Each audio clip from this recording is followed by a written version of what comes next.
Ladies and gentlemen, hey, hi, how you doing? Welcome back to the channel. Thank you so much for stopping by. Today we got a brand new surprise update in Modern Warfare 3 that includes a bunch of major meta updates, big time weapon changes to some of the most dominant and overpowered guns in the game. And so today we're going through all the detailed patch notes. As we get into it, if you enjoy the video, do me a favor, drop a like on it. It would be seriously appreciated. And if you're new here, you want to guarantee that every single day you are up to date with the latest news, updates, patch notes, meta breakdowns, really everything going on in COD. Be sure to hit that subscribe button and turn on those post notifications. But starting here first, we've got the Tuesday, November 21st patch notes. Initially, global stability and performance resolved a crash that could occur while viewing weapon challenges, so just an on-menu crash update there.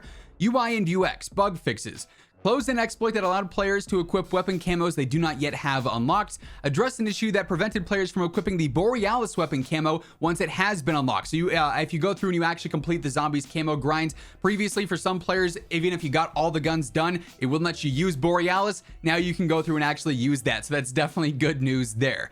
For cosmetics, the Dragonfly blueprint for the M4 from MW2 will now appear as expected across all platforms. They addressed an issue that prevented the appearance of the IO operator from MW2 from dynamically changing as expected, and they adjusted the ghoulie camo to prevent it from being overwhelmingly bright in dark environments, which basically is just zombies. So if you use it there, it's not going to blind you as you're running around with it in game.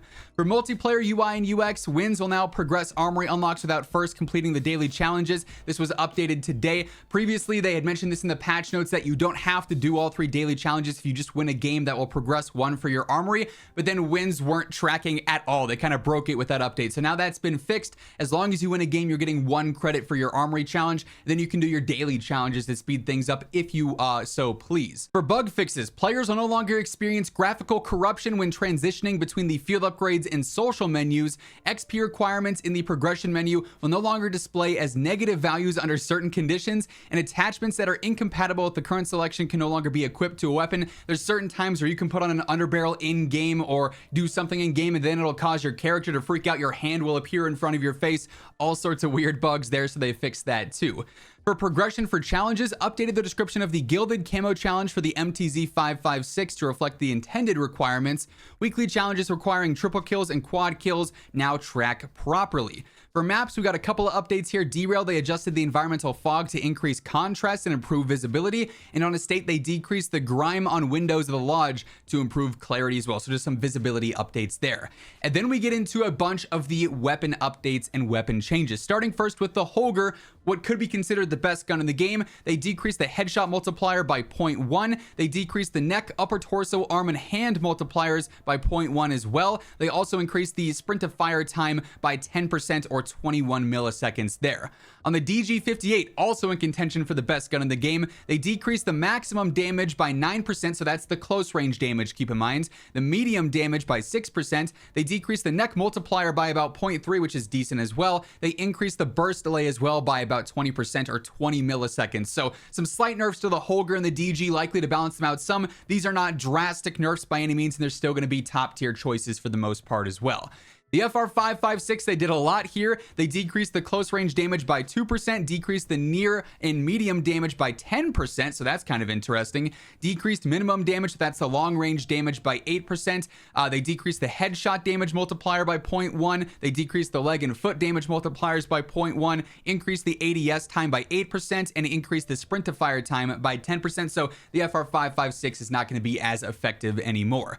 The Striker SMG, it actually got some buffs here. Increased the maximum damage range by 114%. So this is going to be even better in the close range now. That's a significant buff to the Striker for sure.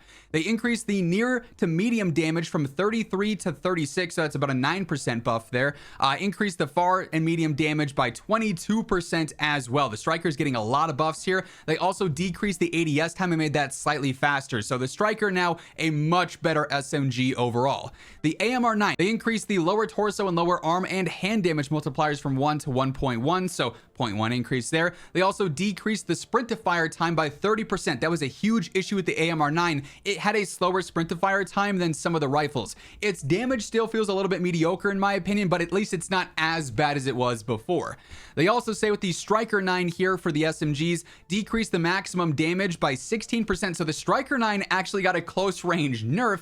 They also decreased the aim down sight time by about 18%. So that'll be a little bit faster now. So some interesting changes across the board with these patch notes. The highlight of this balance pass is a reduction to the lethality of the FR556 and the DG58. Both weapons will now require 2 headshots to kill an enemy with a single 3-round burst fire. Honestly though, I feel like the 2 bursts is still plenty applicable. Additionally, these changes aim to improve the consistency and viability of SMGs to the intended target for the class. Hey everyone, just a heads up, all week long G Fuel is doing a Black Friday buy one get one free sale, which is the absolute best deal you can get if you're looking to pick up a couple of tubs. Obviously, you get an entire one free, so if you're looking to restock on your favorite flavors or maybe even try something new, there is no better time to grab some tubs than right now. Personally, a couple of recommendations if you're looking for some. The brand new tropical passion fruit flavor, absolutely fantastic. Hype sauce, always a goat. And of course, I gotta support the boys over at Carnage. The passion fruit orange guava flavor, incredible as well. They really do have something for everyone though, so if you want to check it out, the link will be down in the description below. For perks on the Ordnance Gloves, they removed undocumented reduction of the cook duration of frag grenades. Then we also have some zombies gameplay updates in here as well. For missions, storm the castle. Warlord kill credit is now squad based, so if one person does it, the entire squad gets credit for that. That's a W there. Interceptor destroy mercenary convoy now tracks completion accurately. Picking up a key card from a mercenary at the convoy will always count towards mission completion, so that's easier to complete now. For Perk-a-Cola's Tombstone, Tombstone no longer appears in the next session if a player exfils while in last stand. Then General Essence can no longer be stowed. Address an issue where newly stowed items, acquisitions, or schematics would be replaced and therefore lost with previously sold items. Closed various exploits related to symbol monkeys. Closed an exploit permitting the duplication of score streaks. That should also help with crashing there. For enemies, zombies, zombie spawn priority has been adjusted to favor increased ground spawning. Players can expect fewer ambient zombie spawns on rooftops and higher elevations. Terminus outcomes, all mercenaries damage against player armor has been reduced. That's huge because they could like one-shot all of your armor instantly. It was kind of crazy, honestly. And then shielded soldiers now have a slower fire rate when engaged. For weapons here, for Pack-a-Punch, they addressed an interaction in the UI that would incorrectly show Pack-a-Punch level 3 as level 4. And then they also have various stability fixes, again, helping out with crashing, which is ever so important in zombies because if you crash out, you lose everything since there is not any rejoin feature. And that concludes the patch notes for today. So mainly a meta update or a weapon update blog here. Keep in mind that tomorrow, though, we do have a new actual update and a content update going out featuring some new playlists and various other things in game as well in terms of challenges and whatnot. So we've got another new update coming tomorrow. It seems like almost every single day right now we're getting news about an update or we're getting an actual update. So lots to keep up with if you guys want to make sure you always are in the know, everything up to date with news, patch notes, meta breakdowns. Be sure to hit that subscribe button, turn on those post notifications. I got you covered on a daily basis. And if you enjoyed this video, do me a favor and drop a like on it as well. It would be seriously appreciated. But once again, thank you so much for tuning in. And until next time, take it easy, have an awesome rest of your day, and I'll catch you later. Peace out.